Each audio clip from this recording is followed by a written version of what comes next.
Alright, guys. Well, here we are, and I'm wearing the same fucking shirt again. No, I have like 5 of these, I swear.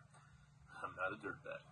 I tried to do a video so yesterday I had a fucking crazy day. You know, I had to do taxes, which, like, this is the first time in my life I've ever made, like, legal money. You know? And, fuck. Because of how I'm paid as, like, a general, or as an independent contractor for book royalties, Patreon, YouTube AdSense, what else do I make money off of? That's about it. AdSense for YouTube, Patreon, book royalties, and then I got paid when I optioned my screenplays this year. All of that stuff, taxes don't come out automatically, so it's like, oh, you owe like 20 grand. I'm like, oh yeah, so you want 20 grand? I'll pay you if you want it. I'm fucking not, like, it kind of, you know, side blinded me. Is that how you say that?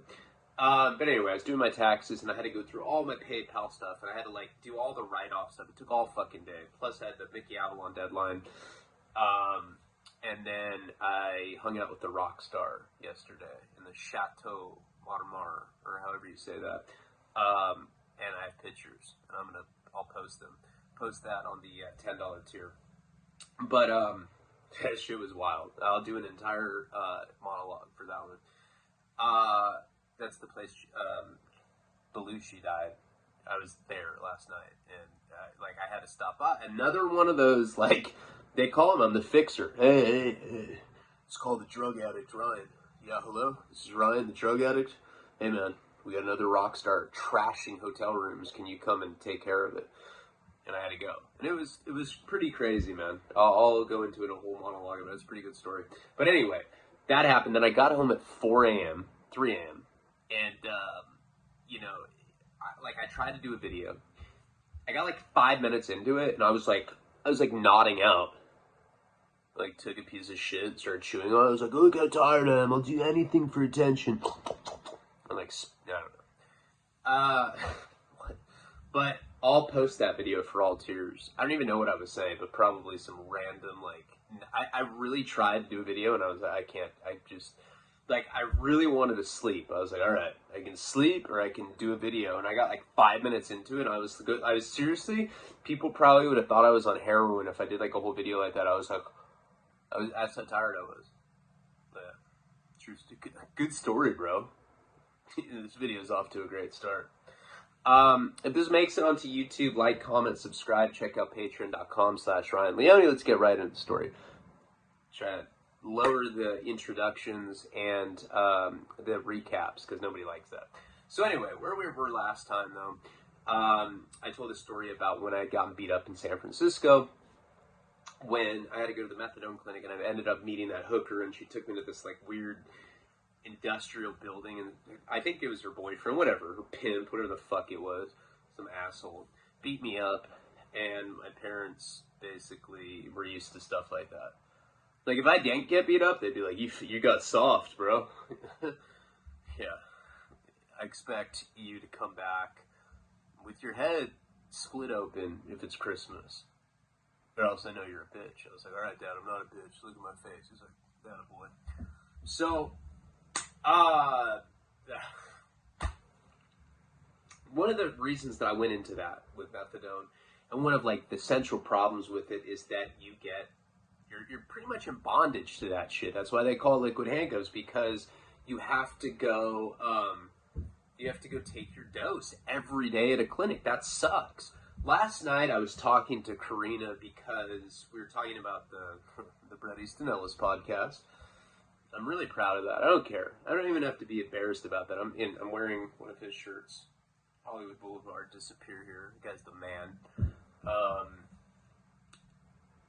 When I was on his show, which airs on Saturday, he was telling me, we were talking about me being a drug dealer. So we were kind of talking about this time period that we're talking about right now, the Shaky Jake period, right before that, like how I made $500,000 period. What's amazing to him, you know, and this motherfucker, he wrote American Psycho, Less Than Zero, The Informers, The Rules of Attraction, The Canyons with Lindsay Lohan. He just came out with a new movie called The Smiley Face Killers that just came out like a week ago. It's like some horror movie. This guy's a baller. He's got 4,000 Patreon members on his Patreon. He's like, yeah, yours is like that big, bitch. I'm like, yeah, I know. It's not 4,000. He's got like 10 times what I have. But anyway, this guy is a baller, right? For American Psycho alone, because it's translated into every language, I bet he makes $250,000 a year just off that title that he wrote like 30 years ago. You know, so just imagine the kind of money he has bringing in. But he was listening to my story. I was talking about being a drug dealer, and I was telling him that I was making $10,000 a week, and he was like, damn, I'm in the wrong profession. I should be doing that. Because that may not seem like a lot of money, $10,000 a week, and somebody like that who has like 9 books out, he has multiple films, he gets royalties for all of them. But you got to remember, his shit's legit. Taxes, agent fees,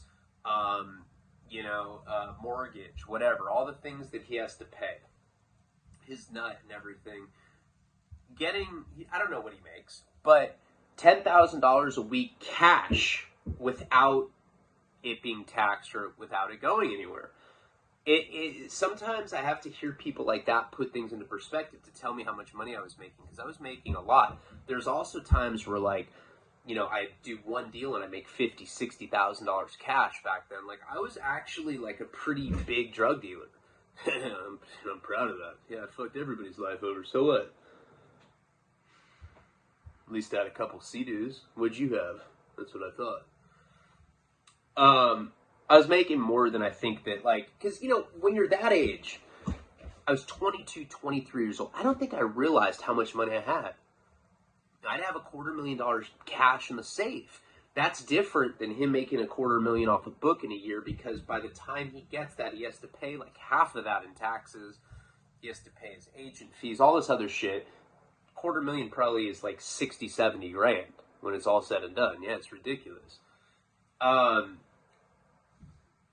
And at that time, because the only point of reference I had was other drug dealers that I was hanging out with, you know? That guy Sass, that guy was a millionaire. He was a self-made millionaire. He was probably 27, 28 years old at the time, and he was raping girls. He's like, I'm so rich, I'm gonna rape. Like, that's whack, bro. You want $300? I'm like, yeah. You still think I'm whack? Nope. Do what you gotta do, bro. Thanks for the $300. I'm sorry that I raised my voice. No, it's cool. It's cool. No, I was never cool with rape. But the guy was a self-made millionaire. So the guys that I was surrounding myself with at that time made me feel inadequate. I was like, I'm not making a lot of money. So it's only years later when I'm like on somebody, like one of my heroes' podcasts like that, and he's telling me that that's a lot of money, that I think about it. I'm like, holy shit, I was making a lot back then. And also, I was telling Karina, I was like, you know, what would you have done if we, because we don't have money like that. Like, we're okay. We're not like uncomfortable, but we're not bawling or anything, you know. We're cool. I take care of them, you know. We have everything we want. We're not needy people. But she was saying that she would have traveled a lot, and I was saying that I couldn't do that because of methadone, because I was enslaved by that chemical. I was like, hey, can I not move anymore? Thanks. Yeah, let me drink that. Oh, okay. I hate moving. Now I'm just going to sit here. Oh, I'm going to gain 80 pounds. I don't care. Bomb. No sex. Bomb. And that's one thing. Now that we're, like, going back through the initial Shaky Jake material, like, my 5 years in the feds, the first one, I look back and, you know, I noticed, like, with some of the other redux, like the Boston series, the New Mexico, when I go back and I get more content out of those old stories, because I just try to, like, go over every little thing, you know, like the methadone thing, like going up to San Francisco. I remember that, just using the prison as a point, as like a starting point, makes me remind stuff, and it allows me to stay in chronological order. But it also makes me, like, really examine that time period more than I did, I think, the first time that I went over these stories. And one thing that I think, because it was so nightmarish, it was so bad. Like, when I was in that cell and I was looking at the ceiling and thunder was thunder. I said that in the video the other day. Yeah, there was thunder coming out of the ceiling. I saw it. I saw thunder. Yeah. I saw rain. I saw lightning, and it seemed like it was, you know, coming out of the ceiling. It was like phantasmagorical. Yeah, I said that. Look it up. Phantasmagorical. It was horrible, you know, and also I was in jail, you know, or in federal detention for the first time, knowing that I was going to do years. I just found out that Jenny had been, you know, somebody had tried to rape her. But I was going through the worst physical withdrawal of my entire life. One thing that I think when I told this story the first time that I like failed to really like underscore or explain is that I was coming from a place of complete and total pamperedness. I had so much money before I went to prison that first time. It was literally like heaven and hell. So by that point, you know, I've talked about it before, I had gotten really fat. I would like just get like marshmallow fluff and just smash it with like an ice cream scooper. I'd be like, look, I can get deeper scoops this way. Jenny was like, no, I know you don't have sex. I'm like, yeah, well, no, it was the methadone. I just had no desire to. But I was sitting in this house. I was very pampered. You know, I gained a lot of weight. And that particular house was like a sanctuary. You know, we had, do you remember, I don't know if I've ever said this story, but back then I was living in this duplex, this super expensive spot, probably like the most expensive place I've ever lived. I forget what it was. I think it was like $4,500, $5,000 a month, something like that. It was just a 2-bedroom, but it was in like one of the most luxurious parts of Santa Barbara that you can imagine. You know, it was right next to the beach. There was like, you know, $30, $40 million mansions in my neighborhood. I just happened to live in like a little condo, duplex, townhouse type thing in it. But it was one of the richest parts of Santa Barbara. Santa Barbara's already a rich town to begin with.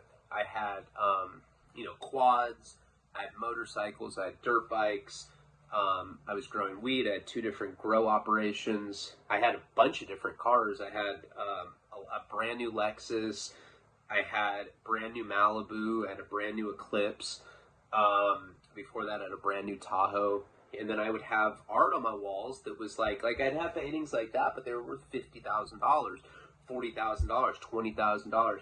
I had Hunter S. Thompson for sheriff poster signed by him. That was like $3,500. Just shit like that, but I had that everywhere. I had TVs in every room. And at that time, you know, when you have a lot of money like that, I was explaining this to Karina yesterday, I would like look for ways to waste money.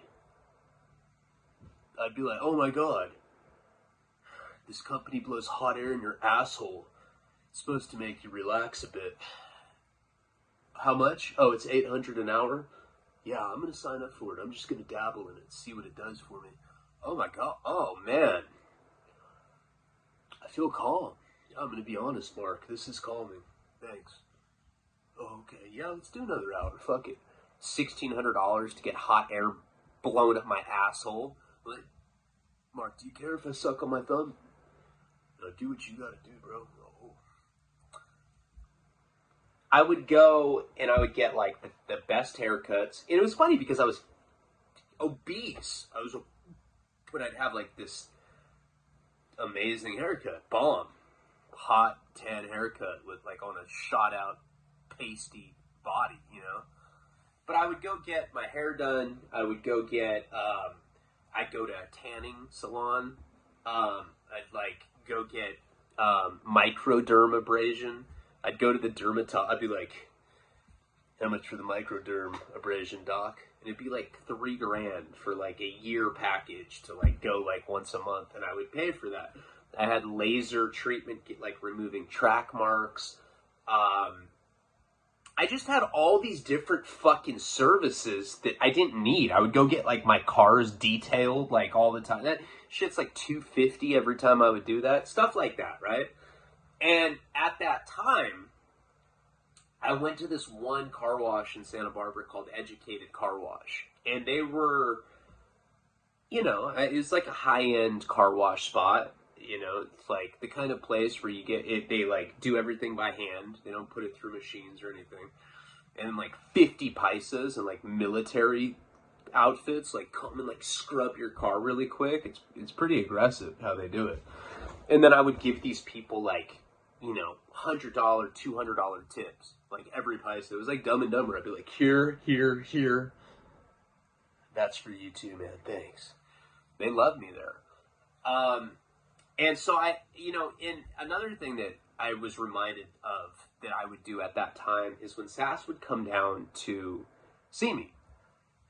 He'd come down and we'd talk business. Every time we went to the same bar, downtown Santa Barbara, and it was like this like classy bar where like there was like some blind black dude like playing the piano. He's like, doo, doo, doo, doo. And we were like, all right, guy's always here. I don't even think that guy sleeps. Is that a person? Go touch his head. No, you do it. We'll give you $300. All right. I go touch his head. He'd be like, hey! Oh, sorry. I didn't know you were real.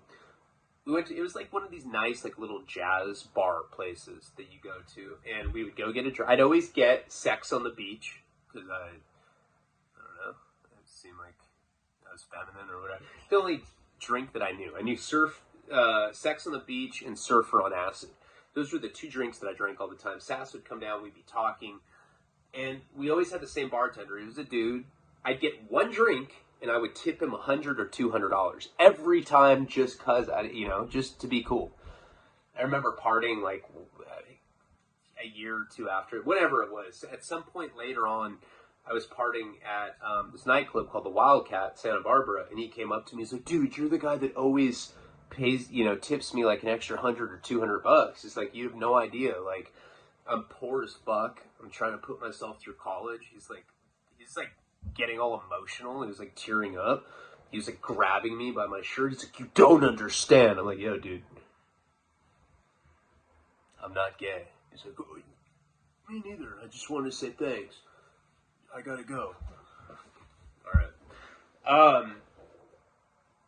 But anyway, so I ended up going to this car wash. So I'm just giving you an example. Everywhere I went, I tipped everybody insane amounts of money.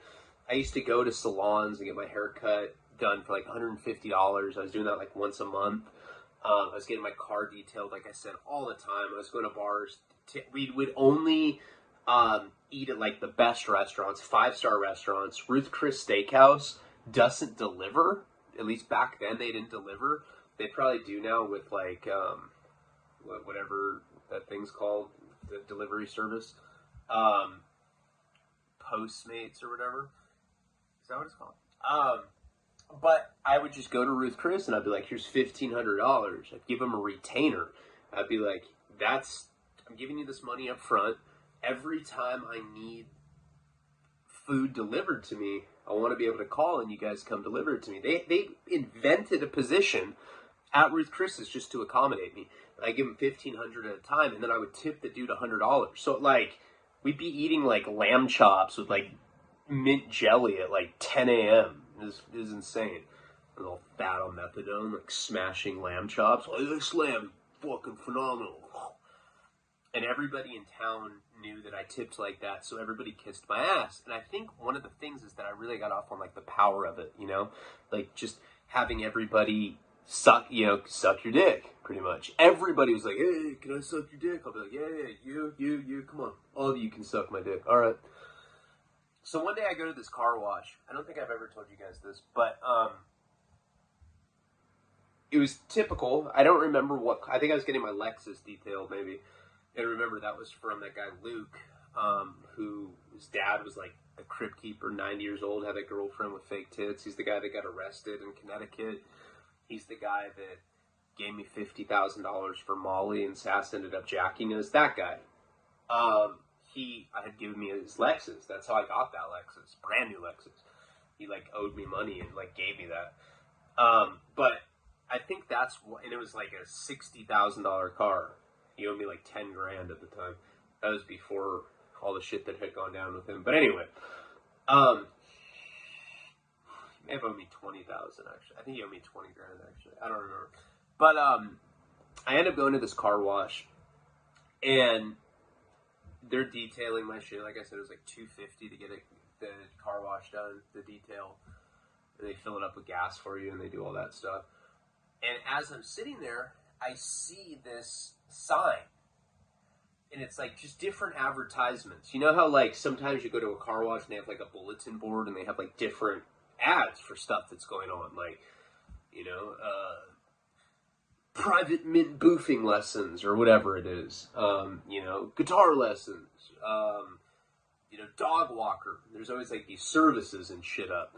Well, I saw this service and it showed this photograph of this, like, I don't even know, like, it kind of looked like, I guess, what we would consider a tablet now. It was like this box-shaped thing, and it was touchscreen. Back then, touchscreen shit was like, that wasn't even a thing. Like, the iPhone 1 had just come out. So to have something that was touchscreen, that was about the size of an iPad, and this thing would control it, like on the photograph, it showed that it controlled your entire house. Like, you could control, like, it was like basically like a remote that controlled everything in your house. Your blinds would be on a track, and you could press a button, and it would, like, open. You could turn your fireplace on. You could control the air conditioner, the heat, music, lights. So what they would do is they'd come in, and they'd make it so that all of your lights are controllable. Like, you actually can turn the brightness down on your lights. Even if the lights that you have in your house aren't like that, they like they do like the electrical work, and they make it so that everything's adjustable. Like perfect climate control, surround sound speakers. It's like this huge setup that basically like make it like increases the functionality of your house. It makes it so that you can control it all with this box. Now, back then, it was insanity. You know, I'd go to Costco. If you guys don't have that where you live, it's like basically like a Safeway, like a big, or a Sam's, it's like a Sam's Club, not a Safeway. It's like a big grocery store, but instead of like just getting like, you know, if they have it's like wholesale stuff. You get like a 10-pack of this, and each one will be like $1 if it's typically like $2.50, you know, or like you get big ass cases of tuna, or, you know, wholesale. That's probably a horrible way to describe Costco, but I would go there, and I would literally go to the front, like to the cashier, and I'd be like, look, I'm trying to drop like $3 grand right now. Can one of your employees just follow me with the cart? I don't feel like picking stuff up myself. It's too much work. I'll tip them.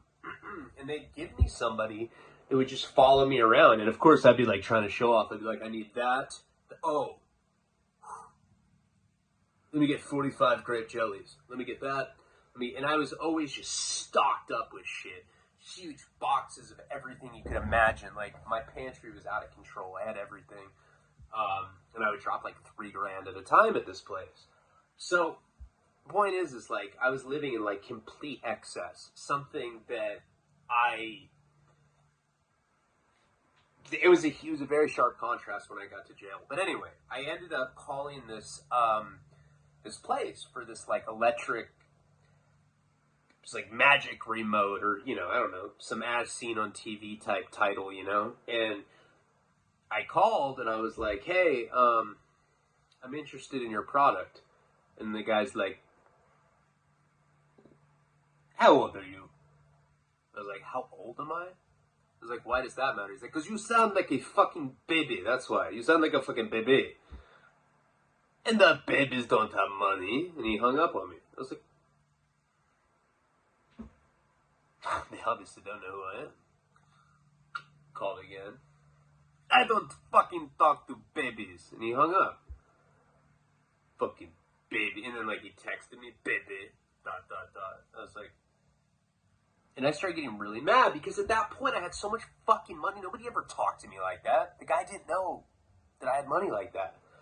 He didn't know that I was like going and getting my car detailed 2-3 times a week. I like would bring different cars. The people at that car wash, like, I think knew that I was a drug dealer because I wore like faux like fur raccoon coats. I had like a gold cane. I was like, hi, I'm here to get the car detailed. Like, why are you talking like that, Ryan? You're such a jokester. I'm like, haha, you know I don't talk like that, but I like wouldn't stop. So I got really offended when this guy he was just judging me on my fucking voice. I was like, how is this guy gonna just judge me on my voice without even seeing me? He doesn't know what he's talking about. You know, sound like a baby. The fucking babies have no money. And he hung up on me. I got really mad.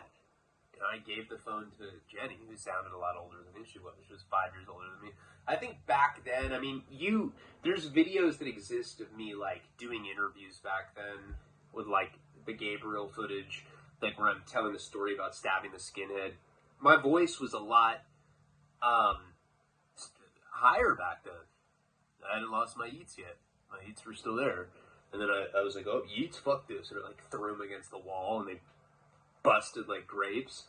Bloody yeets, just, I don't know. So Jenny called back, and she's like, hi, I'm interested in your service. He's like, oh, wonderful. And he started, like, you know, talking to her about it. He gave her a quote. It was like $15,000.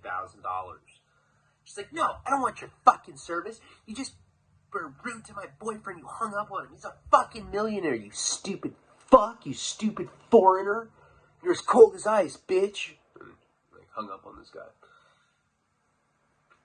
But I took it a step further. I went to the car wash, and I demanded that they take that fucking advertisement off their bulletin board. I was like, they obviously don't know who I am. And because I gave these people so much business, and because I tipped so much, they accommodated me. They took this guy's advertisement off of there. They're like, sir, whatever you want. Because that's how much money I spent with them. And so I had this, like, the reason I'm going into this whole story is because I had this weird complex in my mind that I was larger than life because of the money that I had. Like, I was able just to get that advertisement taken off the bulletin board. I felt like I had power. Anytime I went to somebody's house, everybody followed me around like a lost puppy because I had the bag of dope in my pocket. You know, at that time, we were hanging out with this guy named Richter, and he was this big-ass coke dealer, huge coke dealer.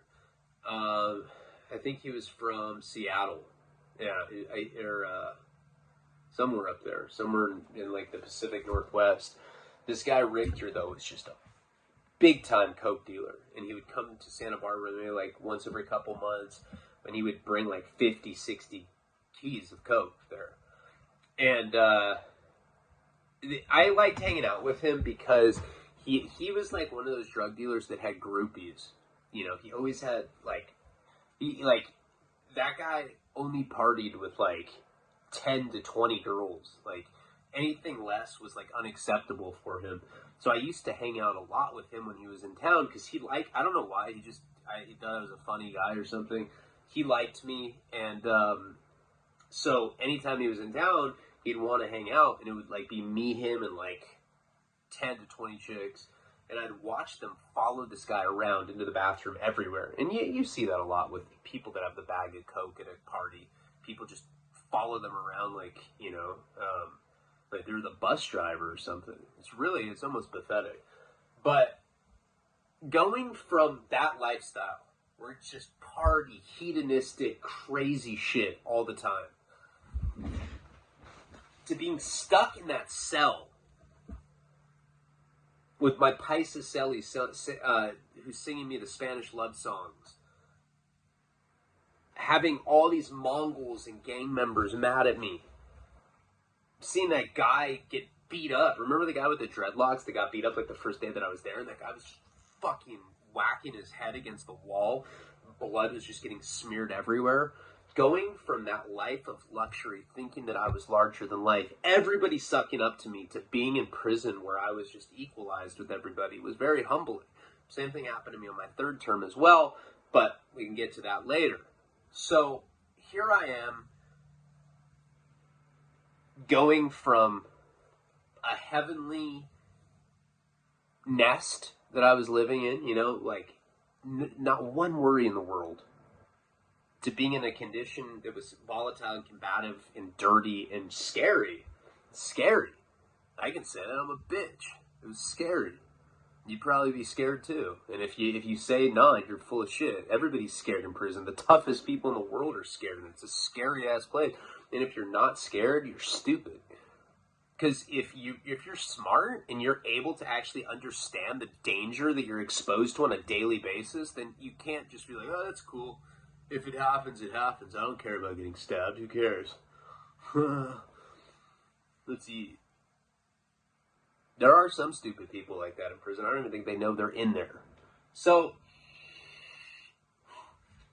it was a hard transition going from being like the man with all the money to just being like, you know, another number. You know, another faceless fucking inmate with olive green scrubs on or whatever color you wear at MDCLA. And when they had taken me to the hospital, I was still in that like... And there's a reason I went into all that. I'm going to get to it in a second. All that, you know, like the excess and like all the money that I was spending and the way that I was living. When I got to that hospital, I was chained to the bed. So they'd have me shackled. They'd have my right leg to the bed. And I would just lay in bed. And I had a remote. I had like one of those things like on the side, you know, like on the armrest of the hospital bed, where it was a remote where I could control the bed. So I could like press it and it would have me like laying down into the upright position. It was cool when I'd be like beating off. I felt like I was like beating off in the future or something. It was like all like space masturbation. Like, all right, going back. Try to act like nothing happened. But see, the thing is there were these two U.S. marshals that would sit in the room with me at all times. Now, I know that I've been to that prison twice. The second time is when I went and I was kicking the alcohol, when I was watching Trump get inaugurated, and that's when I ate the shitty balloons full of drugs, but I said tobacco. I said it, so what? You really think I'd risk all that for tobacco? Now, these two guys, and remember, now I have a complex at this point because I am in this hospital room, shackled to a bed. It has the remote on it. Every day they would come and they would dose me my methadone, and they would take me down 1 milligram a day. They would give me a piece of paper, and I could get anything that I wanted to eat. It was like going through and you'd have to do a little checklist. You want sausages, you check that.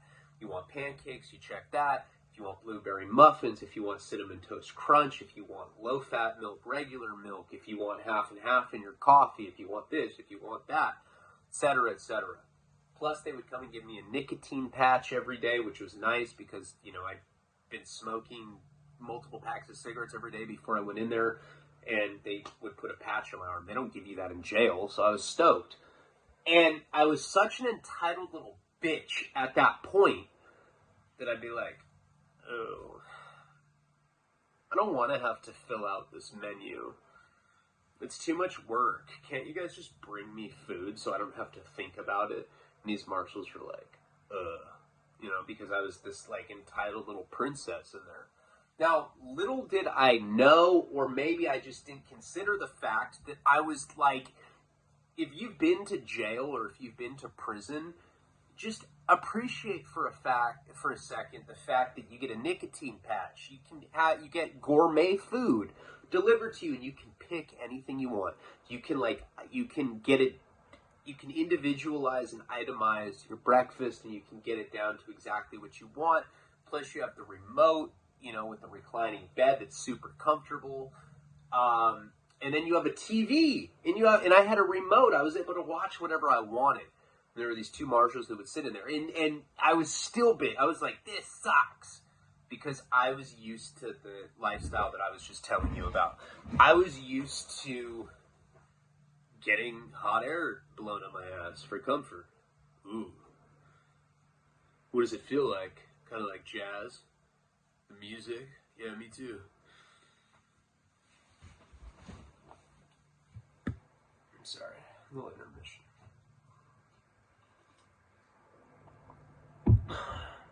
But because I was used to all that, I was having a really hard time adjusting to it. Plus, I already had heard what had happened with Jenny, that she had possibly been, or that somebody had attempted to rape her. So I was feeling very unhinged at that moment. You know, in that time, I was bitching quite a bit. You know, I was like, "Can you come fluff my pillow, nurse? Thanks, bitch." Slap her on the ass. Thanks, slut. You know, I was just a menace in there. I wasn't really doing that, but I was being pretentious and I was being needy. So these two guys that were in there, and the way that it works is when you have to go to an outside hospital like this was White Memorial Hospital. This is in the heart of East LA. I'll post pictures of it if I remember. Let me write it down. That way I won't forget. Important tax information. That's fucking tight. Alright. White Memorial. I'll post pictures of this. So when you're in federal custody and they have to outsource you to a hospital like that, which is very rare, you know, they even told me, like, the doctors, the nurses, and the U.S. Marshals that were there told me that I was one of the only people they had ever seen get hospitalized for withdrawal, and that I should consider myself very fortunate. And what's interesting about that is the second time that I went to the feds, when I went to Lompoc, the time that I met Big Meech, they sent me back to the hospital too, just because of the condition I was in. I was drinking 2 fists of whiskey a day at that point. I was shooting heroin every day. I looked like death. But when you go to an outside hospital like the one that I was at, White Memorial, they put me in the psychiatric ward. So I was in a psych ward. So I'd always see like psycho, you know, exorcist-looking girls like walking around like they're in a Thriller music video, because you're allowed to walk the track. Like once a day you're allowed to go for a walk if you're in the psych ward. That was another benefit. I'd be in the hospital, I could look out and I could see these like psycho girls like sticking crucifix in their vaginas. I was like, that's fucking tight. Now they pay these U.S. Marshals $500 a day just to babysit me. And these guys would tell me about it. So this is the thing, like I struck up conversation with these guys like the first day. And it's basically like it goes in shifts. I think it's like 8-hour shifts. You know, so you're basically like seeing somebody that works a little bit of overtime, but you're seeing like 4 guys a day. Every single day, it's the same people. It just rotates. And I don't remember, you know, I've been there twice, so I met a lot of these kind of people because I'd been in this hospital 2 different times. But I remember that first time, there was this little Asian dude. He like had glasses, shaved head. He was a U.S. Marshal. And he's the one that told me what they were making. He's like, yeah, they give us $500 a day just to watch you, just to babysit you. He's like, so stay in the hospital as long as you possibly can. I was like, all right, cool. Now these guys would dip. You know, they did chewing tobacco. They had like the little pouches. And right immediately I started like telling these guys stories. I was like, do you guys want to hear a story? They're like, no. I was like, all right. Do you guys want to hear a story? No. And they kept doing that, and eventually one of them was like, fine, tell us a story. So I think I had told them the Mike Virgin story. I think that was like the first thing that I told them. And after that point, I swear this is true, they just wanted to hear stories from me all the time. I was like, you know, they'd be like, hey man, come on, can we get another one? Let's get another one. Here, we'll give you a dip. They started giving me dip. They started giving me these little like chewing tobacco pouches. It was amazing. Like, so I'd be sitting in this hospital room talking to them. They had, one of them had like a laptop. So they started showing me movies. We were watching like Reservoir Dogs in there. You know, they just sit the laptop like on the little table, like right by my bed. And they'd be like, here, dude, you can pick any movie you want, because they really started to like me a lot. So one day, so just imagine this. I'm in this hospital. I'm in this reclining, bed. I'm getting like high quality meals that I'm bitching about. You know, I'm like, hey, I said over easy. This is, the fuck is throwing against, what the fuck is this bullshit? Fucking subpar at best. And I just became that guy who was like, you know, would complain about everything. But these guys were giving me chewing tobacco, letting me watch any movie that I wanted. And then what was really cool is they had a cell phone, and they let me text message people. These are U.S. Marshals, and they didn't give a fuck. They liked me. They thought I was funny. Like, you know, they were like telling me, like, dude, when this is over, we gotta chill, bro. Fucking, you know, I got a gym membership. You come down here, we'll have a lot of fun, bro. You come back to my apartment, we can take some MDMA or some shit. I'm like, huh? Oh, nothing. Like, with girls, I mean, you know, unless you don't want it, then we could just do it just us, you know. Watch, like, you know, Adam Sandler movie or something. Give each other back rubs. I'm like, yeah, just let me get another piece of dip. You know, I was like pretty much hustling these dudes or whatever. So, one day, and like, pretty much I'm signed up to be at this place for like 4 months at this point. Because they're taking me down 1 milligram a day until I'm done.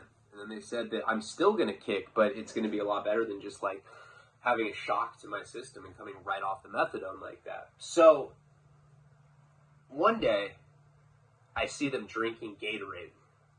These guys are drinking Gatorade. I'm sitting there, I'm just laying in bed, I'm watching TV. You know, I mean, we're with each other all day, every day. So, you know, it's the kind of thing where when you're with anybody that long, you go through like these long periods where you don't say anything to the other person, right? So like I'd just be watching TV or whatever. I'm kind of watching these guys out of the corner of my eye, and I'm seeing that they're drinking Gatorade and they're passing it back and forth. And I notice the very distinct, like grimace, just a very like little like twisting of the face that you do when you drink hard alcohol. So I knew that these guys were drinking hard liquor. I could tell. They would like take a little sip of the Gatorade, give it to the other guy. But I say to one of them, I go, hey guys, I'm not trying to be a party pooper, I'm not trying to be a rat, but if you don't share with me, I'll tell on you. You're drinking on the job and that's not cool. I was kind of just fucking with them. They're like, come on man, here. They handed me the Gatorade, and I take it, it's vodka. I'm like, you know, I take like a fat swig of it. And so then I started drinking with these guys. These guys were getting me drunk. It was insane. I was in the hospital with nicotine patches on. I'm sitting in this reclining bed. And I'm sitting there drinking vodka with these dudes, and we start playing poker. We have the little sweetener packs from the coffee, and we like saved them up, and we're using them as like poker chips. The nurse would come in there, we're like wasted drinking and like playing poker, and then a couple times they gave me a cigarette and let me go smoke out the window. It was wild. I felt like I was at a frat house or something. And they were letting me text people from their phone. They would text people for me and kind of just relay the message. Like, they wouldn't give me the phone, directly, but they were texting people, which is like a huge, huge no-no when you're in federal custody like that.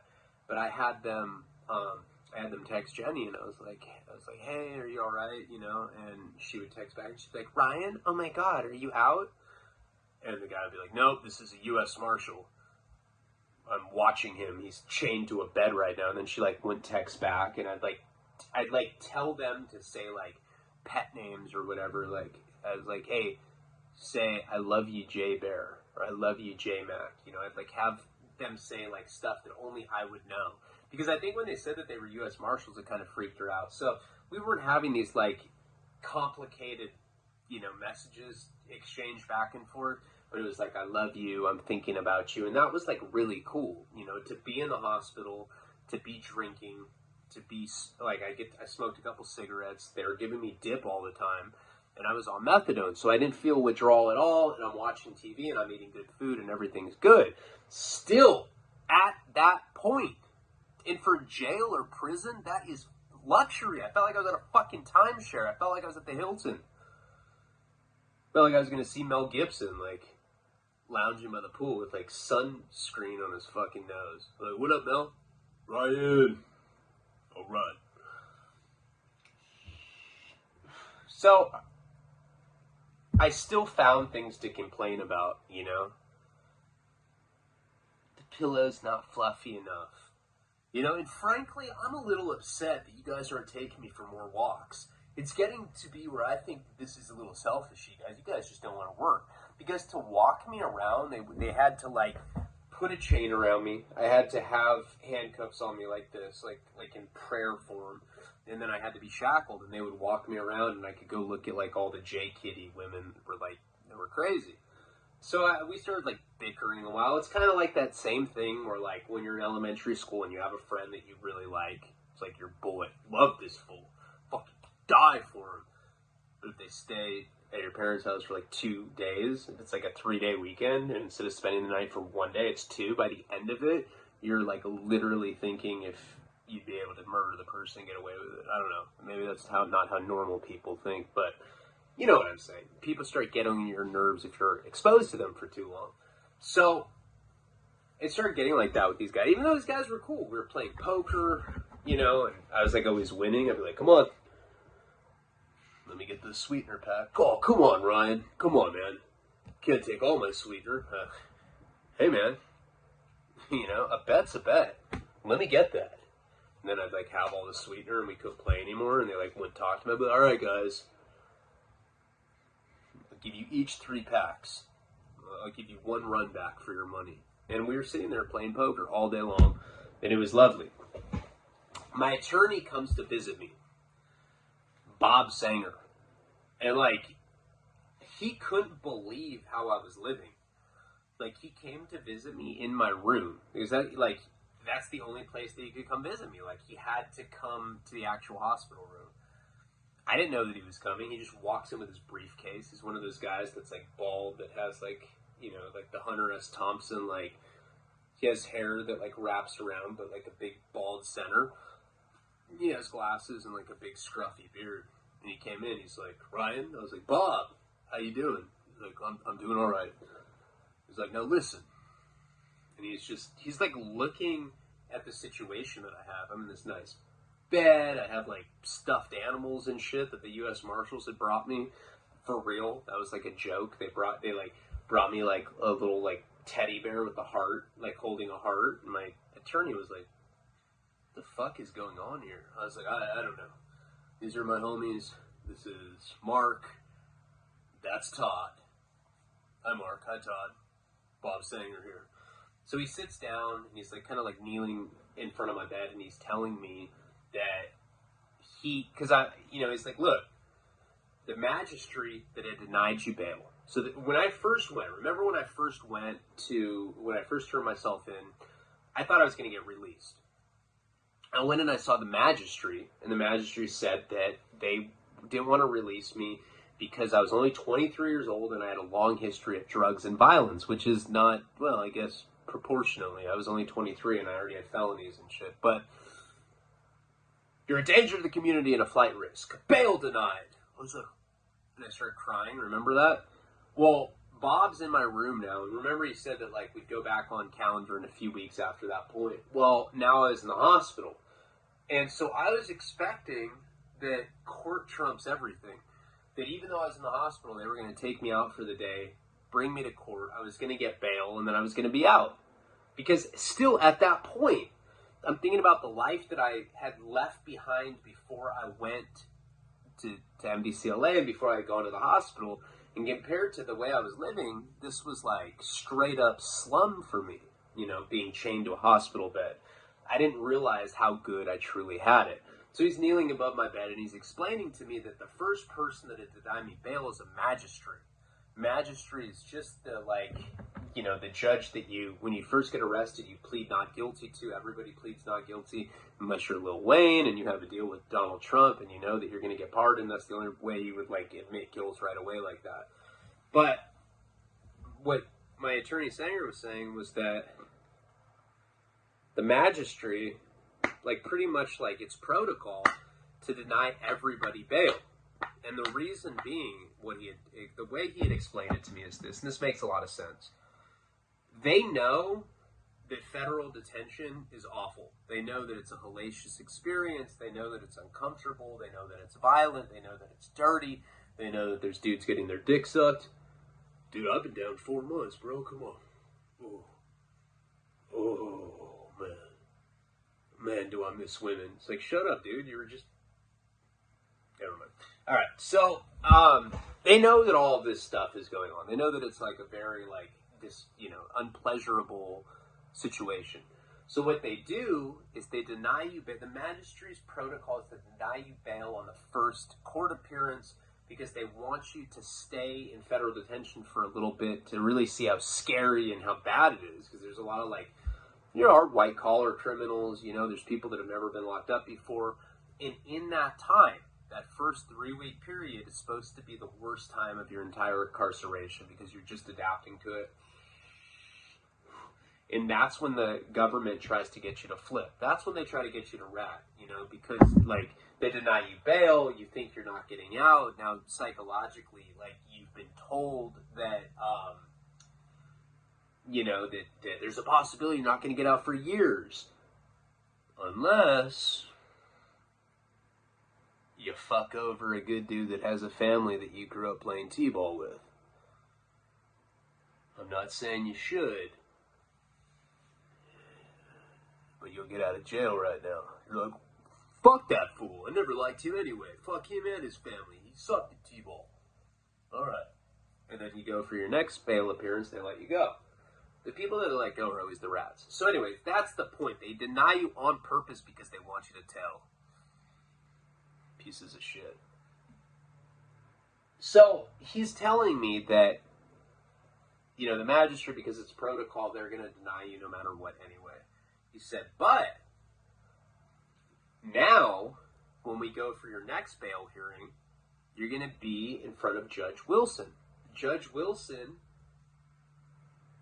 the way that it was described to me, he was appointed by Ronald Reagan, because that's how federal judges work.